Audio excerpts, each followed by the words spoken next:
Masih banyak perusahaan atau institusi yang belum memiliki sistem itu, mereka mengolahnya dalam Microsoft Excel seperti ini. Langkah pertama, kita periksa dulu apakah jumlah rekodnya sudah tepat atau belum. Maka bagian scroll log ini geser ke bawah atau tarik ke bawah. Nah, kita lihat di sini ternyata ada rekod yang kosong, dan ini banyak tidak disadari oleh pengguna Microsoft Excel. Ini sesungguhnya ada datanya. Nah, ini harus dihapus sebetulnya. Data Excel yang benar, kalau scroll log ini diturunkan ke bawah, maka dia akan berhenti cukup pada rekod terakhir saja, tidak sampai terus ke bawah seperti ini. Nah, ini tandanya sekali lagi ada data atau rekod atau baris-baris kosong yang terekam di data Microsoft Excel ini. Yang lebih aman untuk memperbaiki tabel seperti ini dari rekod-rekod yang kosong, karena kita tidak tahu ada berapa rekod yang kosong, maka sebaiknya kita copy dulu datanya. Kita copy datanya,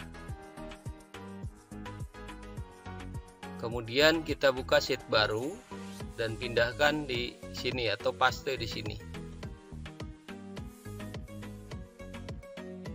Di sini terlihat bahwa kolom-kolomnya tidak sesuai lagi, maka kita gunakan paste spesial. Di sini ada bagian paste kolom width. Kita oke kan? Nah, sudah sama. Nah, coba perhatikan perbedaannya apa. Jadi kalau bagian scroll log ini kita turunkan ke bawah, maka dia akan sampai di rekod terakhir saja, tidak akan terus turun ke bawah. Bandingkan dengan yang ini. Nah, karena di bagian rekod terakhir ternyata masih ada rekod-rekod yang kosong ini. Nah, inilah nanti kalau diimport datanya ke atau dari database Microsoft Access, maka rekod-rekod kosong ini akan terikut. Seperti ini halnya. Nah, setelah rekod terakhir nomor 161, maka masih ada rekod-rekod kosong di bawahnya sampai kita menemukan tanda bintang. Nah, data yang terekod di sini, data yang ada di sini sebenarnya hanya 161 rekod, tapi yang dicatat atau terekam itu jumlahnya sampai 502 rekod.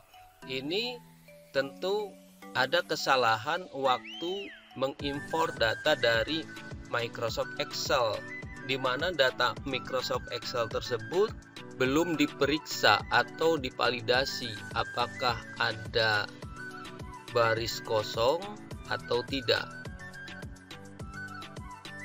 Kembali lagi kepada data Microsoft Excel, kita sudah mengcopy data sumber ini ke data sheet 1. Nah, ini karena sudah kita copy datanya, kita delete saja sheet data sumber ini. Dan sheet 1 ini kita ubah namanya menjadi data sumber. Agar tidak terjadi redundan hasil import data di Microsoft Access nantinya, kita harus memilah data mana yang dibutuhkan oleh bagian karyawan atau kepegawaian dengan di bagian keuangan. Untuk itu kita akan menggunakan trik penggunaan tabel induk dan tabel anak dengan menambahkan atau membuat beberapa pengkodean tabel baru. Buat tabel induk untuk unit kerja, kita sorot dulu, jangan ada yang terlewat. Kemudian kita copy, kita buka sheet baru, kemudian paste di sel A1. Selanjutnya hapus data yang ganda. Oke, dan ternyata data sumber tersebut memiliki 6 unit kerja. Perhatikan data unit kerja ini apakah sudah terurut dari unit yang paling tinggi levelnya ke unit yang paling rendah. Kalau merasa sudah terurut, maka buat di samping kanannya kolom kode.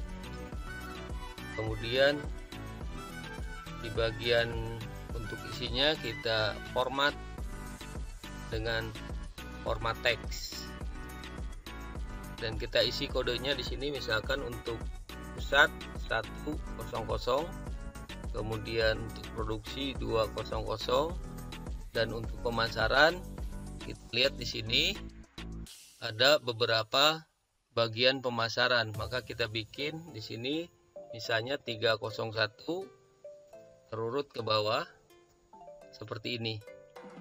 Selanjutnya kita ikuti format penulisan yang ada di kolom A. Kita blok bagian ini, kita klik home, ya di sini ada format painter, dan kita blok bagian ini sehingga hasilnya seperti ini. Jangan lupa untuk mengurutkan data berdasarkan unit kerja.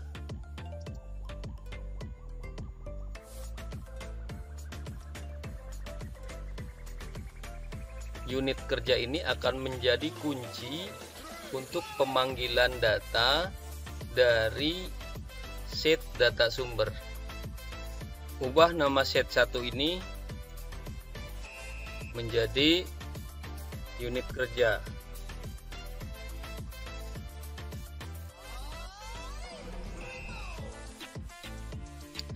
Untuk menampilkan kode unit kerja di sheet data sumber ini, kita berikan kolom di sebelah kiri unit kerja ini, kita sisipkan kolomnya, dan kita berikan nama kolomnya atau nama fieldnya kode unit kerja.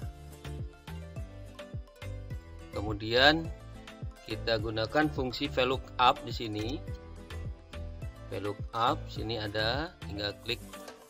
Kemudian lookup value-nya ini kolom unit kerjanya.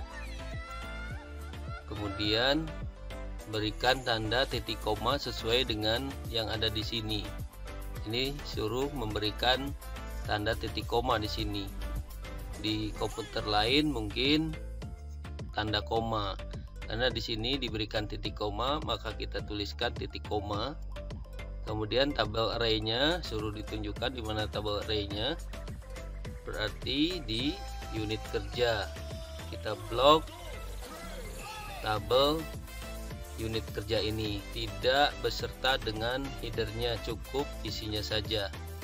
Selanjutnya kita berikan tanda absolut, ya, kita berikan tanda absolut dengan menekan tombol F4. Nah, sudah diberikan tanda absolut seperti ini dengan tanda dolar seperti ini. Kemudian kita berikan lagi titik koma. Nah, kolom index number-nya kita berikan angka 2.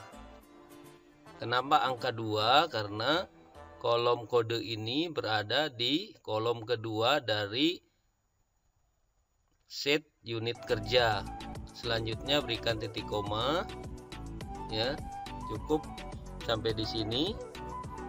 Anda boleh tulis true atau false, tapi kalau tidak ingin ditulis true atau false, cukup kita buang tanda titik komanya dan berikan tanda tutup kurung. Kita enter. Nah, ini hasilnya. Jadi pusat itu kodenya 304. Coba kita cek apakah kode unit kerja ini sama dengan yang dimiliki oleh unit kerja pusat atau tidak, ya. Kita lihat di sini kode 304 untuk pusat. Bandingkan dengan kode yang ada di tabel unit kerja 100. Ternyata tidak sama. Di sini 304, di sini malah 100. Kenapa? Ini karena dalam fungsi VLOOKUP bahwa data kunci atau kolom yang dijadikan sebagai kunci itu harus terurut. Untuk itu tabel unit kerja ini harus diurutkan terlebih dahulu berdasarkan unit kerjanya. Kita blok di sini ya. Kemudian kita urutkan. Di sini ada sort. Kemudian di sini pilih unit kerja. Kita oke-kan. Nah, ini sudah terurut. Bagaimana sekarang hasilnya? Coba lihat di sini. Nah, unit kerja kodenya sudah berupa angka 100. Dan di sini juga sama 100 ya. Nah, kalau sudah benar, kita tinggal copy rumus yang ada di record pertama ini ke record selanjutnya. Kita tinggal memindahkan pointer ini ke sebelah kanan bawah dari titik ini. Klik 2 kali, itu langsung otomatis tercopy. Nah, seperti ini. Kita lihat produksi 200, produksi 200, ke bawah lagi pemasaran untuk pelabuhan 301, untuk pelabuhan 301. Nah, udah benar kelihatannya. Oke. Nah, sampai di sini kita sudah memiliki kode unit kerja. Kode unit kerja sudah dibuat. Sekarang kita membuat kode jabatan. Caranya sama dengan teknik membuat kode unit kerja. Blok kolom jabatan atau field jabatan. Kemudian copy. Buka lembar kerja baru, kemudian paste di sini. Atur posisi jabatan sesuai level atau hierarkinya.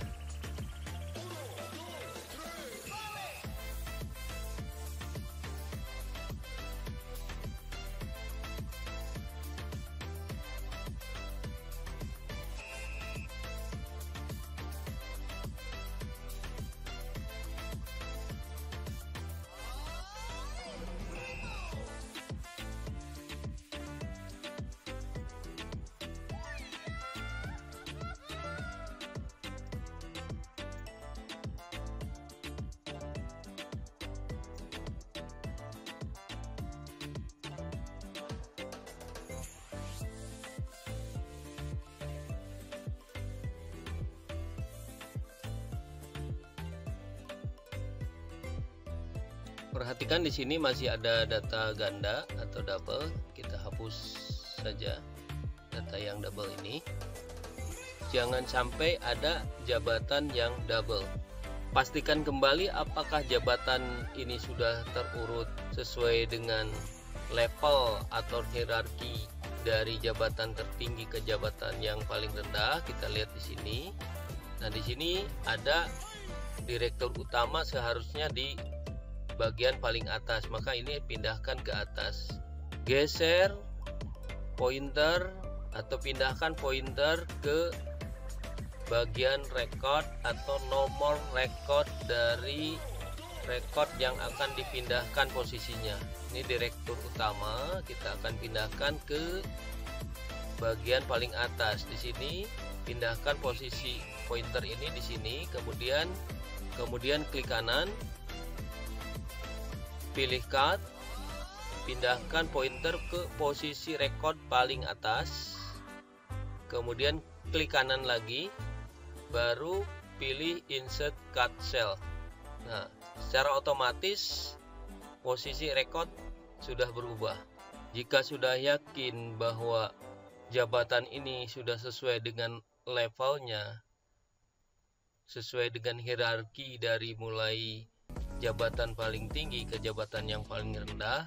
Selanjutnya di bagian sebelah kanan ini kita buat kolom atau field untuk kode jabatan. dan kita berikan kode untuk masing-masing jabatan. Sebaiknya kolom kode jabatan atau field jabatan ini dalam format teks. Untuk itu kita format dulu ini dalam bentuk teks. Kita blok bagian ini, kemudian klik kanan, format cell. Nah, di sini masih posisinya general, jadi pindahkan ke teks. Kita oke kan. Nah, ini jadi sudah format teks di bagian ini. Kita tinggal mengisi kodenya. Misalkan kode direktur utama kita ketikkan 1001, untuk direktur keuangan 1002. Untuk memberikan kode jabatan direktur yang lainnya, kita bisa memblok bagian ini, kemudian pindahkan posisi pointer di sini, klik, tahan, tarik ke bawah sampai direktur yang terakhir. Nah, seperti ini. Untuk selanjutnya Anda bisa membuat kode jabatan untuk yang lainnya. Hasil akhir pembuatan kode jabatan seperti ini.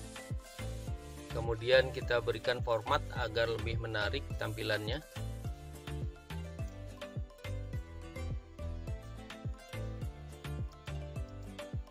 Dan jangan lupa untuk mengganti nama set 2 ini menjadi jabatan. Jangan lupa pula tabel jabatan ini harus diurutkan berdasarkan kolom atau field yang akan dijadikan kunci yang berelasi dengan data sumbernya. Maka di sini kita harus urutkan berdasarkan jabatan agar nanti tidak terjadi kesalahan pembacaan data kode jabatan. Blok tabel jabatan, kemudian pilih menu data, pilih icon sort. Kemudian di sini sudah sortnya berdasarkan jabatan, sudah benar, kita oke kan. Nah, sudah terurut sekarang secara ascending, dimulai dari huruf yang paling kecil ke huruf yang paling besar. Apabila sudah selesai kita membuat tabel kode jabatan, kita kembali ke data sumber. Nah, di sini ada kolom jabatan atau kolom field jabatan, dan bagaimana menampilkan kode jabatan di sebelah kiri dari kolom jabatan ini. Di sini tinggal klik kanan, insert. Nah, sudah memberikan ruang kosong untuk kode jabatan. Kita ketikkan di sini kode jabatan. Pada record pertama kita masukkan rumus VLOOKUP. Ambil kuncinya, kemudian berikan titik koma sesuai dengan arahan dari sini. Kemudian tunjukkan tabel array-nya atau posisikan tabel array-nya di bagian ini. Masuk ke tabel jabatan, blok bagian ini, kemudian berikan tanda absolut. Berikan lagi titik koma, kemudian di sini berikan kolom index number, berikan angka 2. Kenapa angka 2? Karena kita akan mengambil kode jabatan di sini, di tabel ini ada di kolom kedua. Selanjutnya berikan tanda kurung, enter. Nah, sudah direktur utama 101. Kemudian untuk kode selanjutnya kita tinggal pindahkan pointer di posisi ini, kemudian double klik. Oke, kita cek misalkan manajer produksi kodenya 303. Kita cek di sini manajer produksi 303. Oke, kita sampel lagi ke bawah. Sampel di sini staf pemasaran 702. Staf pemasaran 702. Jadi kelihatannya pengkodean ini sudah benar dan tidak terjadi kekeliruan. Demikian kita sudah bisa membuat pengkodean untuk data unit kerja dan jabatan. Selanjutnya kita akan mengimport data Excel ini, yaitu data sumber, jabatan dan unit kerja melalui Microsoft Access.